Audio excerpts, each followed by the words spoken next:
Namaskar and welcome to my YouTube channel NKB5668. আজিৰ আলোচনাৰ বিষয়বস্তু হৈছে মিশন প্ৰকৃতি। What is মিশন প্ৰকৃতি? কি হয় মিশন প্ৰকৃতি এই বিষয়ে আমি জানিম। মিশন প্ৰকৃতিৰ অধীনত স্কুল পৰ্যায়ত কেনেকৈ আপোনালোকে পঞ্জীয়ন কৰিব লাগে এই বিষয়ে আমি জানিবলৈ চেষ্টা কৰিম। লগতে আপোনালোকে কেনেধৰণে অনলাইন ৰেজিষ্ট্ৰেশ্যনখিনি কৰিব মই আপোনালোকক অনলাইনত ডাইৰেক্টলি দেখাবলৈ চেষ্টা কৰিম। গতিকে ভিডিঅ'টি আৰম্ভ কৰাৰ আগতে মোৰ এনেকুৱা ইনফৰ্মেটিভ ভিডিঅ'সমূহ পাই থাকিবৰ কাৰণে আপোনালোকে মোৰ ইউটিউব চেনেল NKB5668 ছাবস্ক্ৰাইব কৰিলে নাপাহৰিব। লগতে মোৰ ভিডিঅ'সমূহ শ্বেয়াৰ কৰিব আৰু কমেণ্ট কৰি জনাব ভিডিঅ'টো চাই কেনেকুৱা পালে।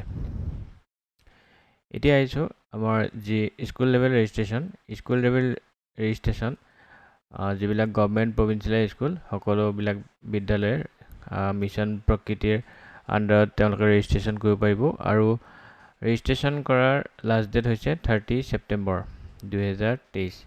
30 ছেপ্টেম্বৰ 2023ৰ আগত ৰেজিষ্ট্ৰেশ্যন কৰি ল'ব লাগিব। যিবিলাক বিদ্যালয় গভৰ্ণমেণ্ট বা প্ৰভিঞ্চিয়েলাইজ সেইবিলাকৰ কাৰণে প্ৰযোজ্য হ'ব। এতিয়া আহিছোঁ মিছন প্ৰকৃতি কি হয়। মিছন প্ৰকৃতিৰ বিষয়ে কিছু থুলমূলকৈ আমি এটা আভাস লৈ লওঁ। তাৰপিছত ৰেজিষ্ট্ৰেশ্যন প্ৰচেছটো কেনেকৈ কৰা হ'ব সেই বিষয়ে আমি ষ্টেপ বাই ষ্টেপ জানিবলৈ চেষ্টা কৰিম। গতিকে ভিডিঅ'টো শেষলৈকে চাব। আপুনি এটা ভাল গ্ৰহ বিচাৰেনে? আজিয়ে এটা গঢ়াৰ আন্দোলনত যোগদান কৰক। আমি এটা সেউজ ভৱিষ্যত আৰু উন্নত গ্ৰহৰ সপোন দেখিছোঁ য'ত সকলো জীৱৰ বিশুদ্ধ বায়ু, বিশুদ্ধ খোৱা পানী, স্বাস্থ্যসন্মত খাদ্য আৰু সুৰক্ষিত ঘৰ থাকিব। আজিৰ শিশুসকলে কাইলৈ ডাঙৰ পৰিৱৰ্তন আনিবলৈ সৰুকৈ আৰম্ভ কৰিব পাৰে। মিছন প্ৰকৃতিৰ সৈতে পৰিৱৰ্তনৰ নেতা হওক ছাত্ৰ ছাত্ৰী নেতৃত্বাধীন এক আন্দোলন যিয়ে অসমৰ ল'ৰা ছোৱালীক নিজৰ বিদ্যালয় সেউজীয়া কৰিবলৈ আৰু নিজৰ সম্প্ৰদায়ক ৰূপান্তৰিত কৰিবলৈ শক্তিশালী কৰে। লাৰ্ণ মোৰ এবাউট মিছন প্ৰকৃতি। মিছন প্ৰকৃতি সেউজীয়া বিদ্যালয় আৰু সম্প্ৰদায় সৃষ্টিৰ দিশত এক দেশব্যাপী শিশু আন্দোলন। এই অভিযানত আপোনাৰ দৰে বিদ্যালয়ৰ ছাত্ৰ ছাত্ৰীয়ে বহনক্ষম উন্নয়নৰ লক্ষ্যত অৰিহণা যোগাব। এই আন্দোলনৰ জৰিয়তে আপুনি know your Assam biodiversity, become leader of the green movement আৰু take action for green school and communities। গতিকে এই আন্দোলনৰ জৰিয়তে আপোনালোকে অসমৰ বায়'ডাইভাৰ্চিটিৰ বিষয়ে জানিব পাৰিব। লগতে এজন গ্ৰীণ মুভমেণ্টৰ লিডাৰ হ'ব পাৰিব আৰু take action for green school and communities. এতিয়া আহিছোঁ গেট ট্ৰেইন কেনেকৈ ট্ৰেইন আপোনালোকে হ'ব পাৰিব এই পৰ্টেলৰ জৰিয়তে। এটা স্বগতিশীল অনলাইন পাঠ্যক্ৰম যিয়ে আপোনাক আপোনাৰ বিদ্যালয় আৰু সমাজত মিছন প্ৰকৃতি আৰম্ভ কৰিবলৈ প্ৰস্তুত কৰে। 4টা মডুলৰ পাঠ্যক্ৰমত আপুনি মিছন প্ৰকৃতিৰ নীতি বুজিব। ইয়াত আপুনি চাৰিওফালে প্ৰকৃতিৰ সৈতে পুনৰ সংযোগ স্থাপন কৰক, আপোনাৰ দেশৰ জৈৱ বৈচিত্ৰ্য অন্বেষণ কৰক, আপোনাৰ স্কুল চুবুৰীয়াটোক সেউজীয়া কৰি তোলক। গতিকে আপোনালোকে কাহিনী শ্বেয়াৰ কৰক। ছাত্ৰ সেউজ পৰিষদৰ বাবে মিছন প্ৰকৃতি বঁটা 5খন সেউজ পৰিষদক মিছন প্ৰকৃতি বঁটা প্ৰদান কৰা হ'ব। ছাত্ৰ সেউজ মন্ত্ৰীসভাৰ মূল্যায়ন হ'ব মিছন প্ৰকৃতিৰ বাবে তেওঁলোকৰ দ্বাৰা প্ৰদৰ্শন কৰা নেতৃত্ব, মিছন প্ৰকৃতি অডিট, কাৰ্য পৰিকল্পনা আৰু কাৰ্যকলাপ সক্ৰিয় অংশগ্ৰহণ স্তৰ, ছাত্ৰ ছাত্ৰী বা গোটটোৱে বিদ্যালয় আৰু সমাজৰ সৃষ্টি কৰা ইতিবাচক প্ৰভাৱ। বিদ্যালয়ৰ বাবে মিছন প্ৰকৃতি বঁটা 5খন বিদ্যালয়ক মিছন প্ৰকৃতি বঁটা প্ৰদান কৰা হ'ব। বিদ্যালয়সমূহৰ মূল্যায়ন কৰা হ'ব। মিছন প্ৰকৃতি আন্দোলনৰ জৰিয়তে সৃষ্টি হোৱা প্ৰভাৱ, মিছন প্ৰকৃতি অডিট, কাৰ্য পৰিকল্পনা আৰু কাৰ্যকলাপত অংশীদাৰৰ সক্ৰিয় অংশগ্ৰহণৰ স্তৰ। বিদ্যালয়সমূহে দাখিল কৰা 5 বা 6 মিনিটৰ ভিডিঅ'সমূহৰ ওপৰত ভিত্তি কৰি এই মূল্যায়ন কৰা হ'ব যিয়ে বিদ্যালয় আৰু সমাজত ইতিবাচক প্ৰভাৱৰ সৃষ্টি কৰাত বিদ্যালয় সেউজ মন্ত্ৰীসভাৰ ভূমিকা আৰু বিদ্যালয়ৰ ভূমিকা উজ্জ্বল কৰি তুলিব আৰু মূল অংশীদাৰসকলৰ ছবি বা ভিডিঅ' প্ৰমাণ আৰু প্ৰশংসা পত্ৰৰ সমৰ্থনত এই মূল্যায়ন কৰা হ'ব। মিছন প্ৰকৃতিৰ নেতাসকলক স্বীকৃতি প্ৰদান। মিছন প্ৰকৃতিৰ বাবে সাইন আপ কৰা প্ৰতিজন ছাত্ৰ ছাত্ৰী আৰু শিক্ষকৰ সৈতে প্ৰকৃতিয়ে জয়ী হয়। আপোনাৰ প্ৰচেষ্টা আৰু উৎসাহে বহন ক্ষমতাৰ মিছনক অধিক উচ্চতালৈ লৈ যায়। আপোনাৰ শ্ৰেষ্ঠ ভৰি আগবঢ়াওক আৰু ইয়াৰ বাবে বিদ্যালয় আৰু ছাত্ৰ ছাত্ৰীৰ বাবে মিছন প্ৰকৃতি নেতৃত্ব বঁটা স্বীকৃতি লাভ কৰক। Course description. মিছন প্ৰকৃতিলৈ আপোনাৰ স্বাগতম। আপোনাৰ বিদ্যালয় আৰু সম্প্ৰদায়ক সেউজীয়া কৰাৰ বাবে আৰু এখন বহনক্ষম পৃথিৱী গঢ়ি তোলাৰ বাবে ছাত্ৰ ছাত্ৰীৰ নেতৃত্বাধীন আন্দোলন। এই পাঠ্যক্ৰমত আপোনালোকৰ বিদ্যালয় আৰু সমাজৰ নিজাববীয়াকৈ মিছন প্ৰকৃতি আৰম্ভ কৰিবলৈ প্ৰস্তুত কৰিবলৈ ৰচনা কৰা হৈছে। 4টা পাঠ্যক্ৰমৰ মডুলৰ জৰিয়তে আপুনি মিছন প্ৰকৃতিৰ আঁৰৰ নীতিসমূহ বুজিব পাৰিব আৰু আমাৰ দেশৰ জৈৱ বৈচিত্ৰ্য কেনেকৈ অন্বেষণ কৰিব পাৰি আৰু আমাৰ চৌপাশৰ প্ৰকৃতিৰ সৈতে কেনেকৈ সংযোগ স্থাপন কৰিব পাৰি। এখন সেউজ বিদ্যালয় নিৰ্মাণৰ বাবে গোটেই বিদ্যালয় পদ্ধতি ব্যৱহাৰ কৰিব পাৰি আৰু আপুনি যি শিকিছে তাক সম্প্ৰসাৰণ কৰিব পৰা, ইয়াক প্ৰয়োগ কৰিবলৈ আৰু আপোনাৰ সম্প্ৰদায়ক সেউজীয়া কৰিবলৈ। মিছন প্ৰকৃতি কিয়? Why মিছন প্ৰকৃতি? আমি আৰু অন্যান্য জীৱ-জন্তু আমাৰ অস্তিত্বৰ প্ৰতিটো দিশৰ বাবে পৃথিৱী গ্ৰহৰ ওপৰত নিৰ্ভৰশীল। দুখৰ বিষয় যে মানুহৰ কাৰ্যৰ ফলত ভূমি, পানী আৰু বায়ু প্ৰদূষিত হৈছে। বহুতো জীৱ বাসস্থান হেৰুৱাই পেলোৱা আৰু বিভিন্ন প্ৰজাতিৰ জনসংখ্যা হ্ৰাস পোৱা। কিন্তু সকলো হেৰাই যোৱা নাই কাৰণ আমি পৰিৱৰ্তন আনিব পাৰোঁ। আমাৰ প্ৰত্যেকেই পৰিৱৰ্তনক প্ৰভাৱিত কৰিব পাৰে আৰু আনৰ সৈতে কাম কৰিলে আমাৰ সামূহিক সৰু সৰু প্ৰচেষ্টা ডাঙৰ পৰিৱৰ্তনলৈ ৰূপান্তৰিত কৰিব পাৰি যিয়ে আমাৰ পৰিৱেশত পৰিৱৰ্তন আনে।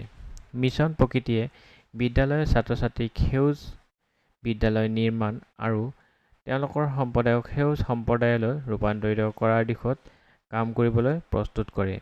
যুৱ মন গঢ় দিয়া বিদ্যালয়সমূহে আমাৰ ভৱিষ্যত গঢ় দিয়াত গুৰুত্বপূৰ্ণ ভূমিকা পালন কৰে।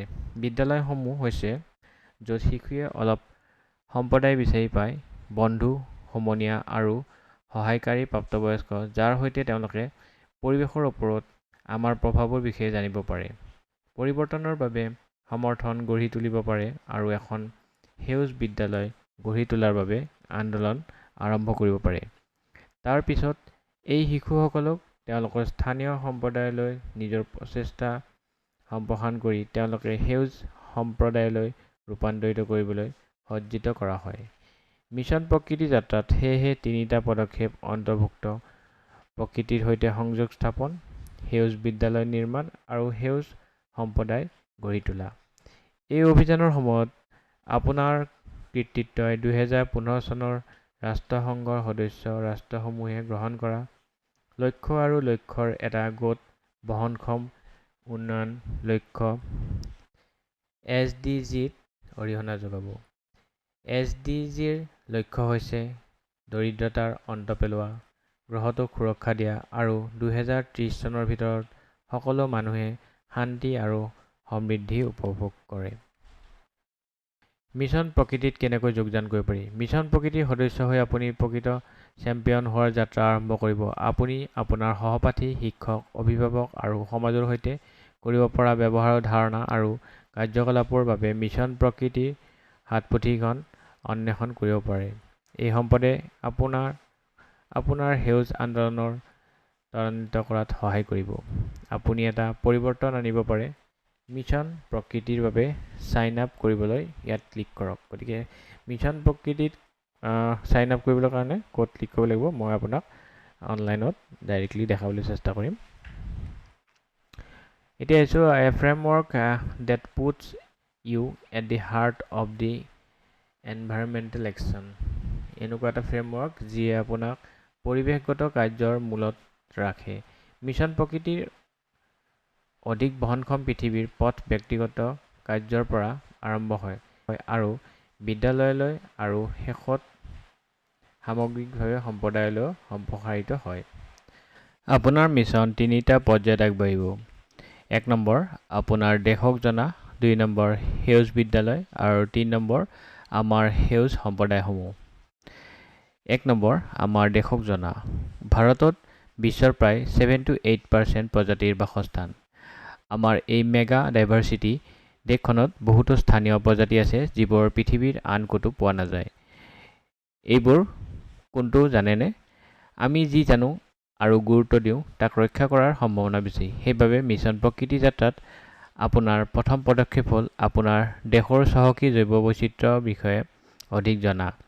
আপোনাৰ স্থানীয় জৈৱ বৈচিত্ৰ্য আৰু এই উদ্ভিদ আৰু প্ৰাণীবোৰে সন্মুখীন হোৱা ভাবুকিৰ বিষয়ে বুজিলে আপোনাৰ কাৰ্যৰ প্ৰভাৱ চিনাক্ত কৰাত সহায় হ'ব আৰু আমি কেনেকৈ বেলেগ ধৰণে কাম কৰিব পাৰোঁ সেইটো বিশ্লেষণ কৰিব পাৰিব। 2 নম্বৰ, আমাৰ সেউজ বিদ্যালয়। মিছন প্ৰকৃতিৰ জৰিয়তে আপুনি আপোনাৰ বিদ্যালয়খনক পৰিৱেশ অনুকূল ঠাইলৈ ৰূপান্তৰিত কৰিব পাৰিব। আন্দোলনে সেউজ মূল্যবোধ বীজ সিঁচি সহায় কৰে, যিয়ে আমাৰ আচৰণ আৰু পচন্দক পথ প্ৰদৰ্শন কৰে যাতে আমি অধিক বহনক্ষমভাৱে জীয়াই থাকিব পাৰোঁ। মিছনে এখন সেউজ বিদ্যালয় নিৰ্মাণৰ বাবে 360 ডিগ্ৰী পদ্ধতিত ব্যৱহাৰ কৰে আৰু ছাত্ৰ-ছাত্ৰী, শিক্ষক, কৰ্মচাৰী, অভিভাৱক আৰু স্থানীয় সম্প্ৰদায় জড়িত কৰে। 3 নম্বৰ, আমাৰ সেউজ সম্প্ৰদায়সমূহ। মিছন প্ৰকৃতি যাত্ৰাৰ তৃতীয় পৰ্যায়ৰ শিক্ষণসমূহ সমাজত প্ৰয়োগ কৰিবলৈ সম্প্ৰসাৰণৰ প্ৰয়োজন। মিছন প্ৰকৃতিয়ে আপোনাৰ কেৱল আপোনাৰ বিদ্যালয়তে নহয়, আপোনাৰ পৰিয়াল, চুবুৰী আৰু বৃহত্তৰ সমাজকো ইক'-এম্বেচেডৰ হ'বলৈ উৎসাহিত কৰে। যেতিয়া এটা সম্প্ৰদায় সকলো সদস্যই সেউজীয়া স্থান সৃষ্টিৰ সুবিধা বুজি পায়, তেতিয়া তেওঁলোকে এটা গঢ়ি তোলাৰ দিশত পদক্ষেপ ল'ব পাৰে আৰু সম্প্ৰদায়টোক সেউজ সম্প্ৰদায়লৈ ৰূপান্তৰিত কৰিব পাৰে। এতিয়া মই আপোনালোকক পোনে পোনে ৱেবছাইটলৈ নিব বিচাৰিছোঁ। আপোনালোকে কেনেধৰণে অনলাইনত ৰেজিষ্ট্ৰেশ্যন কৰিব। অনলাইনত ৰেজিষ্ট্ৰেশ্যন কৰিবলৈ হ'লে আপোনালোকে এই যিটো স্ক্ৰীনত লিংক দেখিছে https://academy.wwf.india.org/MPASSAM। মই আকৌ এবাৰ কৈ দিছোঁ https://academy.wwf.india.org.mp-assam। গতিকে ইয়াত ক্লিক কৰাৰ লগে লগে আপোনালোকে এই ৱেবছাইটলৈ আপোনালোকে যাব পাৰিব আৰু এই ৱেবছাইটত আপোনালোকে মই ইতিমধ্যে যিখিনি কথা ক'লোঁ ইয়াতে ইংলিছত আপোনালোকে পাই যাব। Do you want a better planet, তাৰপিছত learn more about mission Prakriti, get trained, কি কি আছে সেইখিনি জানিব পাৰিব, শ্বেয়াৰ ষ্টৰি। এতিয়া আহিছোঁ ৰেজিষ্ট্ৰেশ্যনটো অনলাইনত কেনেকৈ কৰিব। আপোনালোকে ৰেজিষ্ট্ৰেশ্যন কৰিবলৈ হ'লে আপোনালোকে ৱেবছাইটটো অ'পেন কৰিব। ইয়াতে ৰেজিষ্টাৰ নাও বা জইন আছ ইয়াতে যিকোনো এটাত ক্লিক কৰিলে হ'ল। ক্লিক কৰাৰ পিছত আপোনালোকে ইয়াতে বিদ্যালয়ৰ নামটো ইয়াত টাইপ কৰিব। তাৰপিছত ইয়াত ডিষ্ট্ৰিক্ট দিব। প্ৰথমতে ইয়াতে বিদ্যালয়ৰ নামটো টাইপ কৰিব। তাৰপিছত আপোনালোকৰ যিখন ডিষ্ট্ৰিক্টৰ আণ্ডাৰত পৰে সেই ডিষ্ট্ৰিক্টখনৰ নাম দিব লাগিব। তাৰপিছত ষ্টেটৰ নাম দিব লাগিব, ষ্টেট আছাম। আপোনালোকৰ বিদ্যালয়ৰ ডাইচ কোড, ইউ ডাইচ কোডটো ইয়াত দিব লাগিব। তাৰপিছত কোঅৰ্ডিনেটিং টিচাৰ্ছ নেম দিব লাগিব। Coordinating teachers mobile number, coordinating টিচাৰৰ মোবাইল নাম্বাৰ দিব লাগিব। কোঅৰ্ডিনেটিং টিচাৰ্ছ ইমেইল এড্ৰেছো দিব লাগিব ইয়াতে। তাৰপিছত স্কুল ইমেইল এড্ৰেছ দিব লাগিব। প্ৰিন্সিপালছ বা হেড টিচাৰৰ নেম দিব লাগিব ইয়াতে। স্কুল কণ্টেক্ট নাম্বাৰ আৰু স্কুল এড্ৰেছটো ইয়াত টাইপ কৰাৰ পিছত আপোনালোকে ছাবমিট বাটনত ক্লিক কৰাৰ লগে লগে ৰেজিষ্ট্ৰেশ্যনটো কমপ্লিট হৈ যাব। এতিয়া আহিছোঁ কোৰ্চ। আপোনালোকে যেতিয়া কোৰ্চ কৰিবলৈ যাব ইয়াতে আছে ক্লিক হেয়াৰ টু এনৰল। যেতিয়া আপোনালোকে কোৰ্চৰ বিষয়ে অধিক মই পিছৰ নেক্সট ভিডিঅ'টোত আপোনালোকক সবিশেষ জনাবলৈ চেষ্টা কৰিম। যিহেতুকে last date of registration 30 September, 30 September. প্ৰথমতে আপোনালোকে ৰেজিষ্ট্ৰেশ্যনটো কৰি লওক। ইয়াৰ পিছত আপোনালোকে ক্লিক হেয়াৰ টু এনৰলত ক্লিক কৰিব। ক্লিক কৰাৰ পিছত আপোনালোকে ইয়াতে দেখিছে লগ ইন টু এনৰল। তো লগ ইন কৰিবৰ কাৰণে আপোনালোকে ইয়াতে ক্লিক কৰিব লাগিব আৰু আপোনালোকে ইয়াতে দিছ মানে কোৰ্চত কি কি আছে মই কৈ দিছোঁ। This course includes 50 minutes on demand video' আছে, 10 interactive quizzes and activities, category educators, full life time access আছে, এক্সেছ অন মোবাইলত আপোনালোকে এক্সেছ কৰিব পাৰিব, চাৰ্টিফিকেট অফ কমপ্লিশ্যন, চাৰ্টিফিকেটো পাব। তো লগ ইন টু এনৰোল ইয়াতে ক্লিক কৰিলে তো ইয়াতে ক্লিক কৰাৰ পিছত আপোনালোকে ইয়াতে যদি আপোনালোকৰ একাউণ্ট নাই তেতিয়া আপোনালোকে ইয়াত সাইন আপ কৰি ল'ব আৰু যেতিয়া আপোনালোকৰ একাউণ্টটো ক্ৰিয়েট হৈ যাব ইয়াতে আপোনালোকৰ ইমেইল আইডি বা মোবাইল নাম্বাৰ আৰু পাছৱৰ্ডটো দি লগতে ইয়াতে কেপচা টাইপ কৰি লগ ইন কৰিব পাৰিব যিহেতুকে আপোনালোকৰ একাউণ্ট এতিয়ালৈকে ক্ৰিয়েট কৰা হোৱা নাই সো ইয়াতে আপোনালোকে সাইন আপত ক্লিক কৰিব লাগিব তো সাইন আপত ক্লিক কৰাৰ পিছত আপোনালোকে ইয়াতে নিজৰ ফাৰ্ষ্ট নাম ইমেইল আইডি মোবাইল নাম্বাৰ আৰু এটা পাছৱৰ্ড আপোনালোকৰ নিজৰ সুবিধা অনুসৰি পাছৱৰ্ড এটা দি ল'ব পাৰিলে এলফানিউমেৰিক কেৰেক্টাৰ ইউজ কৰিব ষ্টেট দিব আপোনাৰ বয়স দিব এজ তাৰপিছত সিলেক্ট ৰেজিষ্টাৰ এজ কি হিচাপত আপুনি ৰেজিষ্টাৰ কৰিছে এইটো লিখিব লাগিব school student net teacher educator or last অপশ্যনটো আছে ইউথ /চিটিজেন এই তিনিটা কেটেগৰীত আপোনালোকে যিকোনো এটা কেটেগৰীত আপোনালোকে ৰেজিষ্ট্ৰেশ্যন কৰিব লাগিব যদি বিদ্যালয়ৰ ছাত্ৰ ছাত্ৰী হয় তেতিয়াহ'লে স্কুল ষ্টুডেণ্ট দিব লাগিব আৰু যদি টিচাৰ হয় তেতিয়াহ'লে টিচাৰ হিচাপত ৰেজিষ্টাৰ কৰিব লাগিব তাৰপিছত সিলেক্ট ৰেফাৰেল কোড ইয়াতে কিছুমান ৰেফাৰেল কোড দিয়া আছে সেই ৰেফাৰেল কোডবিলাক ইয়াতে সিলেক্ট কৰি ল'ব লাগিব ইয়াৰ বিষয়ে মই আপোনালোকক পিছত জনাম তাৰপিছত ইয়াতে সাইন আপ কৰিব লাগিব গতিকে মেইন কথাটো হৈছে কি আপোনালোকে প্ৰথমতে ৰেজিষ্টাৰ কৰিব লাগে তো ৰেজিষ্ট্ৰেশ্যনটো কৰি লওক ইয়াৰ পিছৰ পৰ্যায়ৰ কামসমূহ মই আপোনালোকক জনাবলৈ নেক্সট ভিডিঅ'টোত চেষ্টা কৰিম গতিকে ইমানেই আছিলে আপোনালোকক জনাবলগীয়া কথা গতিকে মোৰ এনেকুৱা ইনফৰ্মেটিভ ভিডিঅ'সমূহ পাই থাকিবৰ কাৰণে মোৰ চেনেল NKB5668 আপোনালোকে ছাবস্ক্ৰাইব কৰিব লগতে কমেণ্ট কৰি জনাব মোৰ ভিডিঅ'সমূহ চাই কেনেকুৱা পালে গতিকে আজিলৈ মানে ধন্যবাদ জয় হিন্দ বন্দে মাতৰম